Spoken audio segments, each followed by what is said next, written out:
Hola, estamos aquí en nuestra clase de biología, es la tercera parte, vamos a ver algunas funciones básicas de todo organismo vivo. Les voy a anunciar ocho funciones que todos los organismos vivos usamos y también tenemos eso en común, tanto desde la partícula más pequeña que es una bacteria que es un organismo vivo, hasta el organismo más grande e impresionante que puede habitar sobre la Tierra, que es la ballena azul. ¿Sí? Todos compartimos estas funciones, estas 8 funciones básicas de todos los seres vivos. Les voy a compartir una presentación para podernos guiar de una mejor manera y para que a ustedes se les haga un poco pues más sencillo, siguiendo de una manera visual también todo lo que de manera auditiva les comparto. Bien, tenemos aquí tenemos aquí una presentación, 8 funciones básicas que todo ser vivo realiza. Recordemos que acabamos de ver lo que es la biología, las ramas que conlleva también el estudio de la biología, y por supuesto vimos lo que es la célula, sus organelos, su función, su estructura y los tipos de célula. Y esas células vimos que dentro del citoplasma algunos organelos eran los encargados de realizar algunas funciones, ¿sí? Como la digestión, la respiración, la secreción, etcétera. Hoy vamos a ver en el ámbito de organismos vivientes, no solamente en el ámbito celular, cuáles son estas 8 funciones básicas que todos los vivos realizamos. Primero, son características que todos los seres vivos comparten. Lo quiero volver a reforzar este conocimiento porque todos los seres vivos las realizamos. Primero, ¿cuáles son? La nutrición, el transporte, la respiración, la síntesis, el crecimiento, la excreción o secreción, la regulación y la reproducción. La nutrición, ¿en qué va a consistir la nutrición, alumnos? Bien, tomar material de ambiente exterior y para su uso por un organismo, ¿sí? Incluye la ingestión y la digestión. Es utilizada como fuente de energía para el crecimiento, la reparación y el mantenimiento del organismo. Si no nos alimentáramos a través de la nutrición, prácticamente cualquier ente viviente pues pasaría de ser viviente a morir, ¿verdad? No podría preservarse ni sobrevivir. La nutrición, existen dos tipos de nutrición, la heterotrofa y la autotrofa, ¿sí? O la heterotrófica y la autotrófica. La heterotrófica son organismos que no sintetizan su propio alimento, como nosotros. Nosotros no sintetizamos, no producimos nuestro propio alimento, necesitamos comer organismos exteriores a nosotros o elementos exteriores a nosotros para poder nutrirnos. Y los autotróficos son aquellos que sí producen su propio alimento, como las plantas, como algunos vegetales, etcétera. El segundo función básica que todo organismo viviente realiza es el transporte. ¿A qué me refiero a esto? No nos tratamos de transporte de moverte de un lugar a otro, ¿verdad? Sino el siguiente concepto. Es el proceso mediante el cual los materiales son distribuidos en el organismo. Incluye la entrada y la salida de material de la célula, ¿sí? Hacia donde tiene que ir la irrigación sanguínea, la sangre, el oxígeno. Todo eso se llama transporte de nutrientes o desecho de nutrientes. Entonces, que en nuestro cuerpo hay algunas células que se encargan de esta función o de este funcionamiento, de transportar los elementos o sustancias necesarias a todas las partes del organismo. Los organismos complejos tienen sistema circulatorio como nosotros, ¿sí? En el cual hay venas, hay arterias, hay diástole, hay sístole, etc. Y hay otros organismos más simples que los cuales los materiales circulan por las células entre membranas, ¿sí? Como algunas bacterias, como algunos plancton, etc. Luego tenemos el tercer función orgánica de suma importancia, no porque los dos anteriores no sean, pero este trata de salvaguardar la vida en todo momento de la célula, la respiración o del organismo viviente. No es simplemente respirar, ¿no? No es simplemente inhalar, exhalar, no. es toda una reacción química en la que los nutrientes son convertidos en formas útiles para la célula, donde se transforman algunos enzimas y lípidos en energía, en carbohidratos, para que la misma célula o el mismo organismo siga teniendo energía o se le siga proveyendo de energía. Y se lleva a cabo en las mitocondrias. Nosotros sabemos que esta cuestión de la respiración se lleva a cabo en las mitocondrias, como ya lo vimos en el tema de la célula, y en los organismos más complejos, pues tiene todo un aparato respiratorio, ¿verdad? Pero en todos los organismos, la respiración primordial se lleva a cabo en las mitocondrias. La respiración, pues nos va a proveer de nutrientes como el oxígeno, y las aguas son convertidas en adenosíntrifosfato, que en pocas palabras es el ATP, el famoso ATP, que es la energía en la cual si no se conecta con el ATP, nada funcionaría en las células, no habría ni división celular, ni reproducción celular, no habría tampoco la transmisión de herencia de los genes, de los cromosomas, los ribosomas y todos los elementos o organelos dentro del citoplasma de una célula perderían su función, envejecerían y por lo tanto morirían, ¿sí? Sin el ATP. Por eso la respiración es importantísima, porque en las mitocondrias es donde se empieza a sintetizar esta energía que es el ATP o el adenosíntrifosfato. Bien, de la respiración, bueno, de esta función o este funcionamiento es todo un proceso de energía química. No se les voy a olvidar, en el cual nos va a proveer del ATP, adenosíntrifosfato.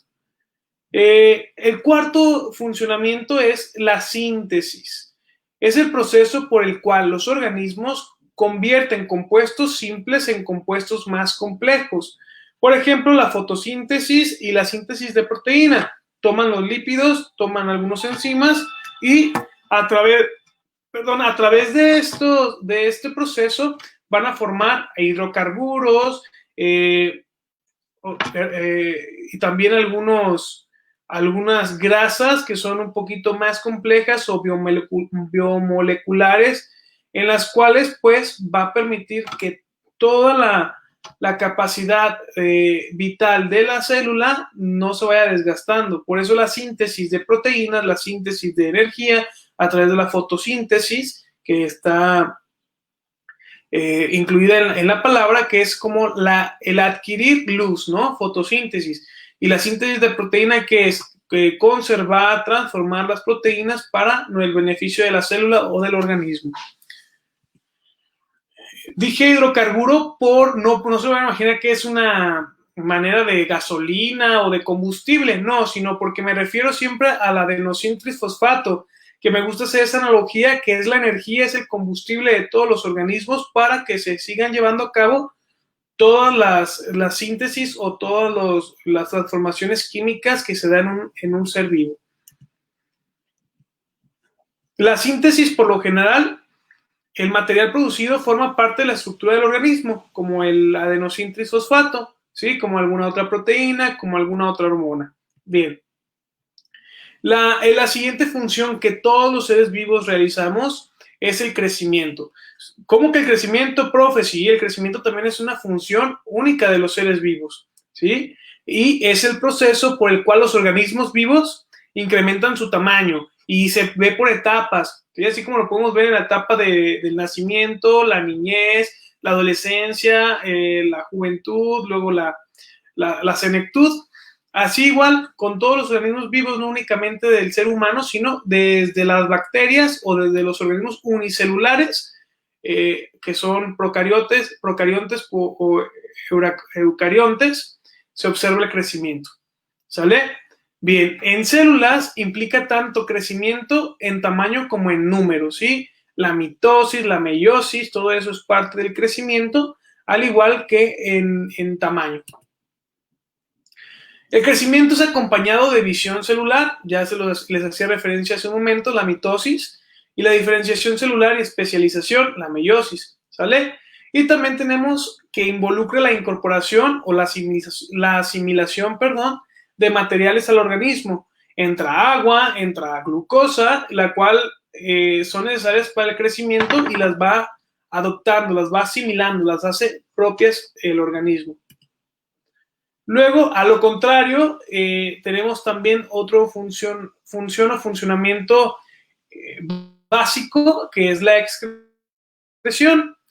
¿Excreción qué es? Pues la eliminación de material indeseado, que generalmente es tóxico para el organismo. Nosotros, seres vivos más complejos, tenemos todo un aparato excretorio que pues lo conforman los riñones y parte del aparato digestivo, ¿sí? Entonces vamos excretando aquellas sustancias que son tóxicas para nuestro cuerpo, que no nos sirven. Al igual las células o los microorganismos unicelulares como las bacterias o las ballenas, que son pluricelulares y los más gigantes de los seres vivos, también excretan. Estos materiales son generalmente productos o desechos de reacciones químicas llevadas a cabo en el organismo, como el sudor, la salivación en los seres humanos. Y el dióxido de carbono es un ejemplo que se da a través de la fotosíntesis inversa, ¿verdad? Y nosotros inhalamos oxígeno, aire, y exhalamos dióxido de carbono, que es tóxico para nosotros. El séptimo funcionamiento, la función básica de todo individuo vivo, pues es la regulación. Y esto implica la homeostasis propia de cada individuo. Homeostasis, recuerden que es homeos, viene de homos, igual, tasis, regulación. Regular la temperatura como debe de estar siempre en el organismo. Más o menos, esa es la homeostasis, para no introducirnos tanto, que en otra clase lo vamos a ver. ¿Sí? Entonces, la homeostasis es la capacidad de cada ser vivo de autorregular su temperatura, de autorregular sus funciones, de autorregular sus procesos. ¿Vale? Bien. Y la homeostasis aquí lo tenemos de una manera más clara, pues incluye diferentes cambios que un organismo vivo atraviesa constantemente para mantener su salud. Es un constante, es la condición interna estable de un organismo. ¿Vale? Siempre va a la temperatura, a los procesos, la homeostasis indicada hacia esos lugares.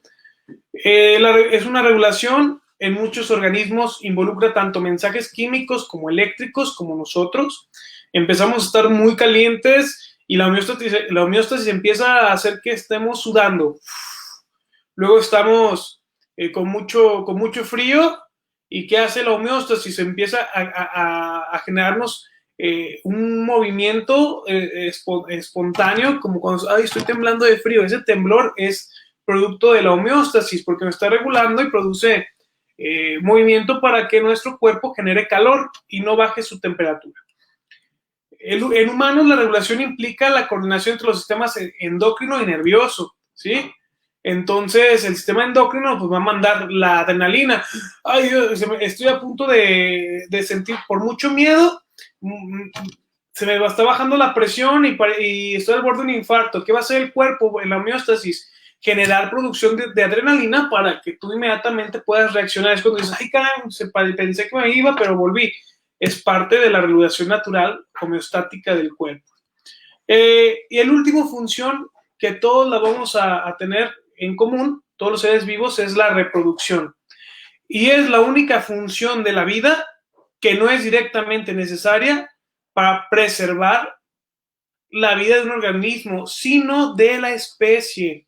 Por eso la reproducción no es algo que podamos o que se pueda decidir, ¿verdad? Ahora, hoy en día, pues con los cambios y porque somos nosotros los seres humanos, que en los seres humanos es como un plus o es algo que se tiene que estudiar aparte, con un proceso que se estudia aparte, porque pues no es algo que vaya a decir, es para preservarme a mí o para preservar nada más a mi perrito chato, no, es para preservar a toda una especie, y por eso es una función que viene celular y todos los seres vivos lo compartimos, no es como opcional, pero implicamos en los seres humanos pues el lado racional, que también lo veremos más adelante, que esto puede llevar a la libertad y a la voluntad, decidir no reproducirnos, pero que no es lo que nos dicta el funcionamiento natural de las especies y de los organismos vivientes. Es otra manera de ver este fenómeno que se da únicamente en el ser humano, que es el único animal racional, ¿sí? O diría otro autor, es el único ser que es un espíritu encarnado, por lo cual puede decidir reproducirse o no reproducirse. Pero esta no es la clase sobre el ser humano, sino sobre los organismos vivientes. La reproducción es necesaria para la preservación de las especies y hay dos tipos de reproducción, la sexual y la asexual. La asexual,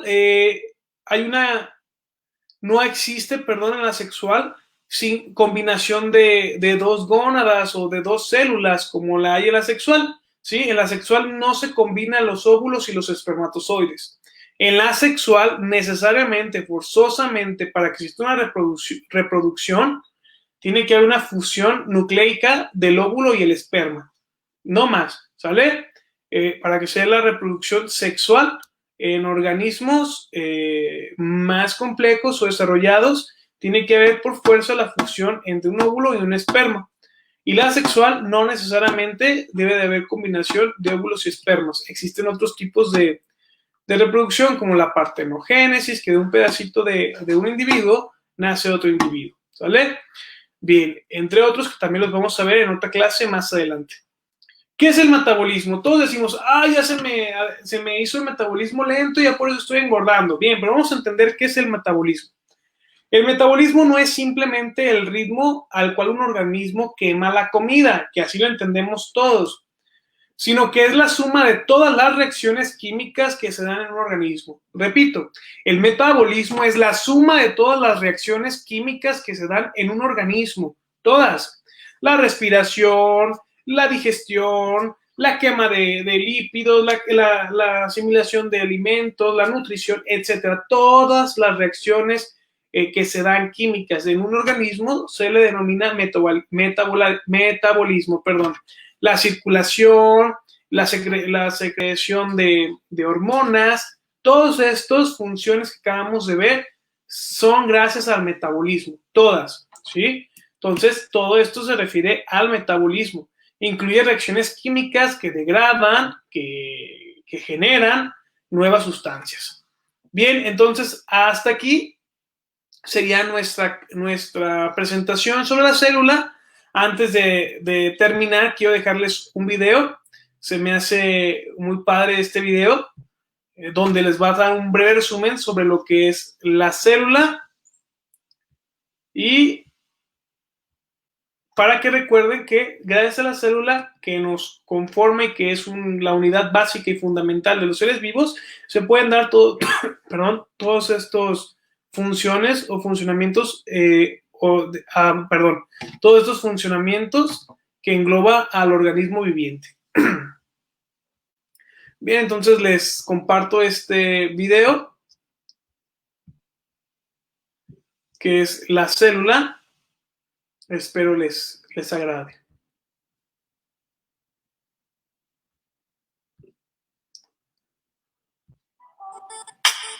Una célula es la unidad más pequeña que encontramos en los seres vivos. Son tan pequeñas que no podemos observarlas a simple vista. Pueden tener diferentes formas, pero todas se componen de una envoltura externa y un interior acuoso en el que se encuentran sus diferentes orgánulos. Están vivas y realizan, entre otras, las funciones de nutrición, transformar sustancias en energía, relación, responden e interaccionan con los estímulos del medio, y reproducción. Son capaces de dirigir su proceso de crecimiento y división. En función del número de células que componen los seres vivos, podemos encontrar seres unicelulares y seres pluricelulares. Los seres unicelulares son individuos muy pequeños formados solo por una célula. Las bacterias son seres unicelulares. Los seres pluricelulares son individuos formados por una gran cantidad de células. Los árboles, los animales o los seres humanos somos pluricelulares. Según su estructura, las células pueden ser procariotas o eucariotas. La característica fundamental de las células procariotas es que el ADN, el material genético, está disperso por todo el citoplasma en lugar de estar almacenado en un núcleo. Las bacterias son células procariotas. El citoplasma es la sustancia líquida que se encuentra dentro de la membrana. En él se encuentran los orgánulos. La membrana es una capa que rodea la célula. Sus funciones principales son dar estructura y protección del medio externo y permitir la entrada del alimento y la salida de sustancias de desecho. El nucleoide es la parte de la célula en la que encontramos el ADN agrupado. El ADN está formado por los genes que guardan la información hereditaria de cada ser vivo. El flagelo está presente en algunas células procariotas y también en algunas eucariotas. Es una estructura con forma de látigo que permite a los individuos desplazarse. Los espermatozoides, por ejemplo, cuentan con un flagelo. La característica fundamental de las células eucariotas es que tienen un núcleo protegido por una membrana. En su interior se encuentra el ADN que contiene el material genético. En su citoplasma se encuentran todos los orgánulos. Las células eucariotas pueden ser vegetales o animales. Las células animales forman los tejidos, y estos, a su vez, forman los órganos de los animales y de los seres humanos. Según el órgano y el sistema al que pertenece, cada célula tiene una función específica.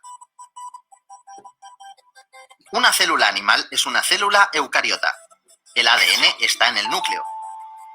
El núcleo dirige el funcionamiento de la célula y es el lugar donde está almacenado el ADN. El ADN está formado por los genes que guardan la información hereditaria. Cuando un animal se reproduce, pasará este material genético a sus hijos. Por este motivo, los hijos tendrán sus mismas características. La membrana es una capa que rodea a la célula y la protege del exterior. Su función principal es la nutrición, ya que permite la entrada del alimento y la salida de sustancias de desecho. El citoplasma es la sustancia líquida que se encuentra dentro de la membrana. En él se encuentran los orgánulos.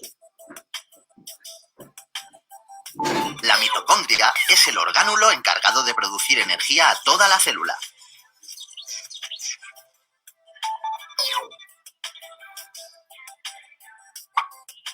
Las células vegetales forman las plantas, árboles, flores, verduras o frutas y se encargan de que éstas puedan crecer y desarrollarse. Las células vegetales crean su propio alimento a partir de la fotosíntesis. Una célula vegetal es una célula eucariota.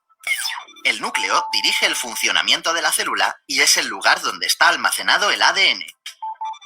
El ADN está formado por los genes que guardan la información hereditaria.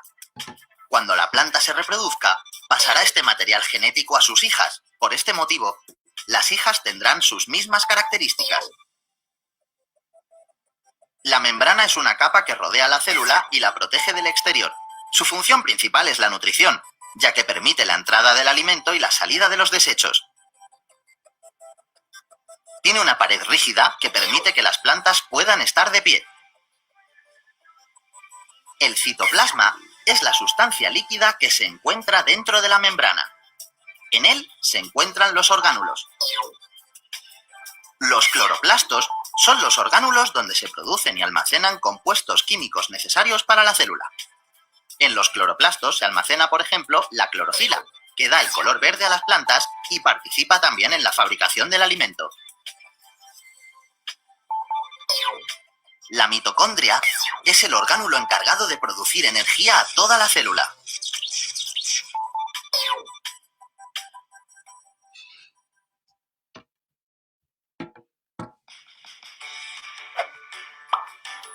¿Quieres seguir aprendiendo? Prueba un mes gratis. Bien, alumnos, hemos terminado de ver esta clase de biología sobre las funciones básicas de un organismo y reafirmamos la función de la célula y de los organelos. Espérenme para la cuarta parte de nuestra clase de biología para ver un proceso específico que es la fotosíntesis, que nos ayuda y nos beneficia a todos los organismos vivientes. Muchísimas gracias, sigan trabajando.